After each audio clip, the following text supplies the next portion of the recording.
Jake Reiner once believed that this Christmas would be a complete homecoming.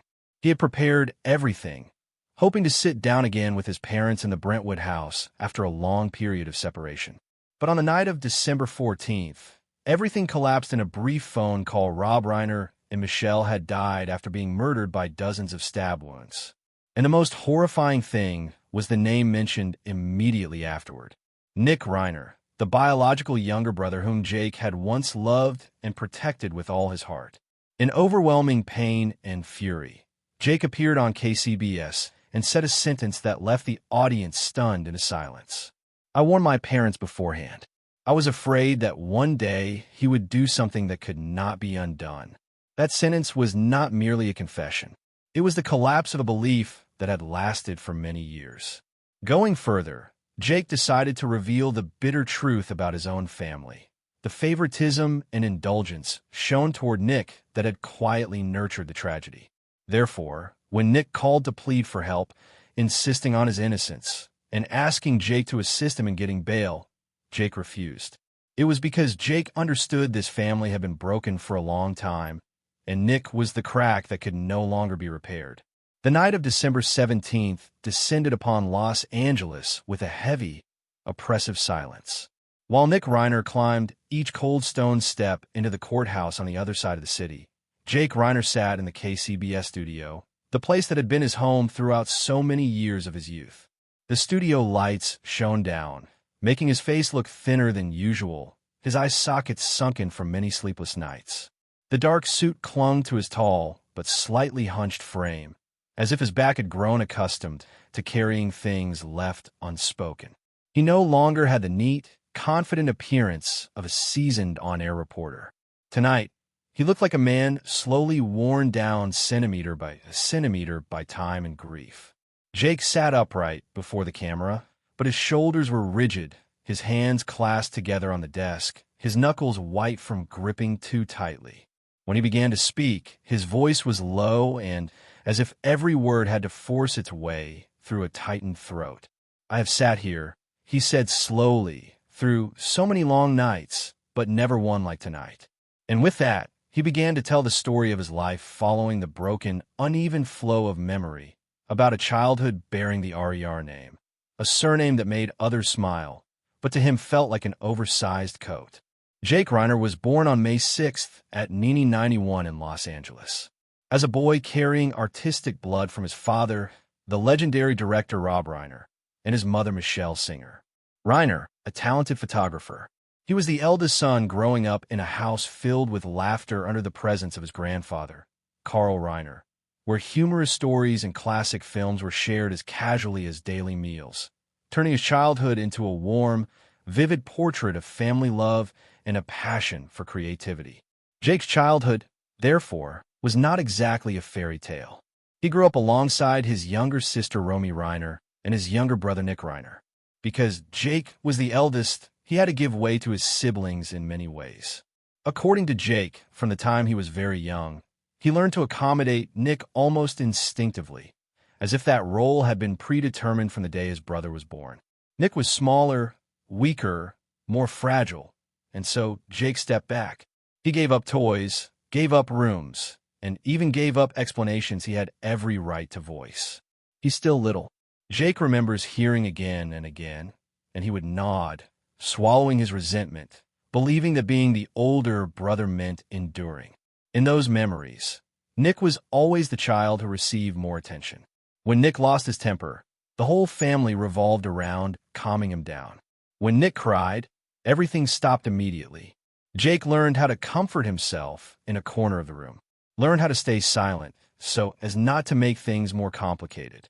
"I'm fine," Jake would often say, even though no one really asked whether he was fine or not. That accommodation began as love, but gradually became a habit of erasing himself. Rob Reiner and Michelle loved Nick in the way parents do when they're constantly afraid their child might be abandoned. They indulged Nick, protected Nick, and believed that with enough tolerance, all the rough edges would eventually be smoothed away. Jake remembers the times his father laughed things off in response to Nick's excessive behavior. The times his mother held his brother close and said, "He's just having a hard time," and Jake stood beside them, understanding, yet also beginning to sense a vague distance taking shape. Jake does not blame his parents for loving Nick so much. He understood that they only wanted to keep his brother from falling.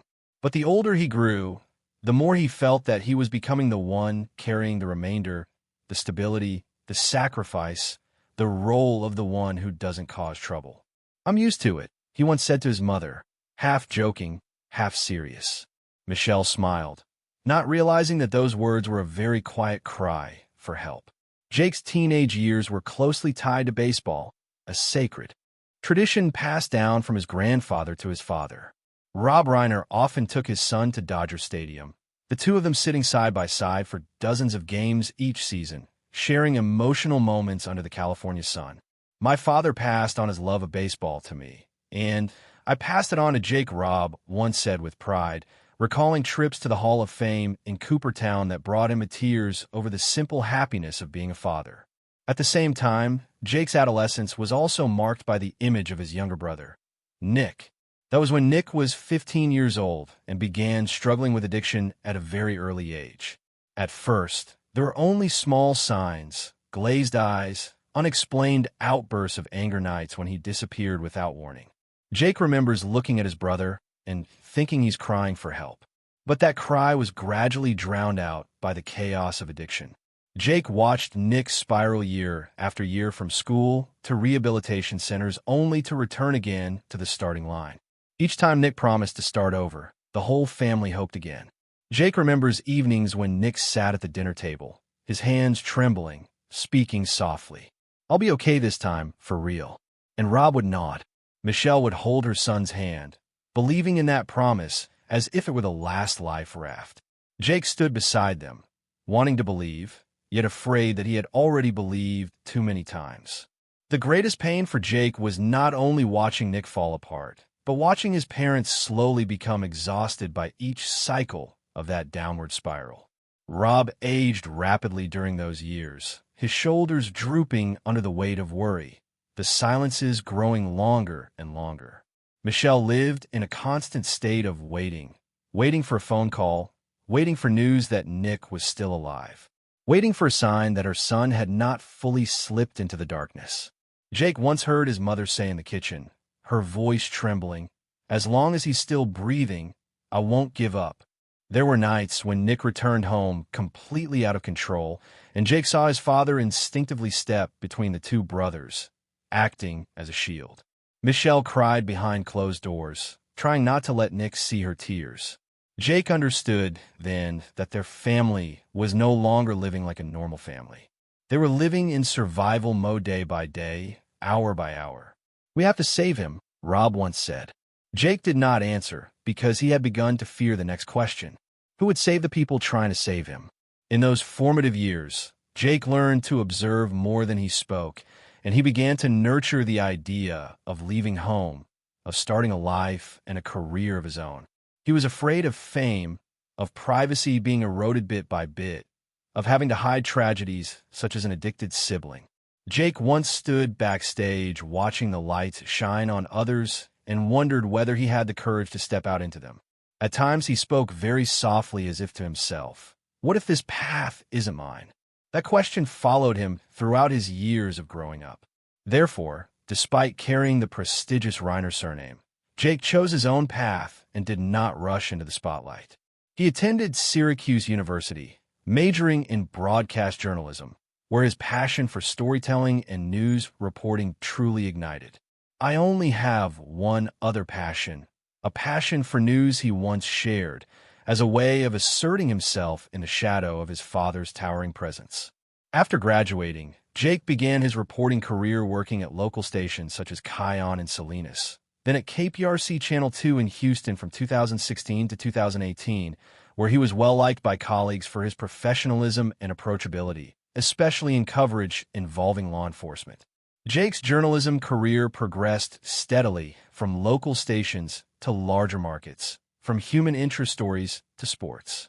He became a familiar face on screen with a steady voice and focused eyes. Yet every night when he returned home, removed his microphone and took off his suit jacket, he once again faced that familiar sense of emptiness.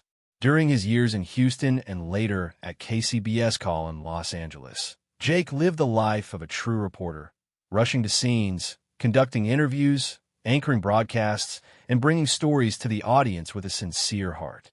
He did not shy away from his family's spotlight,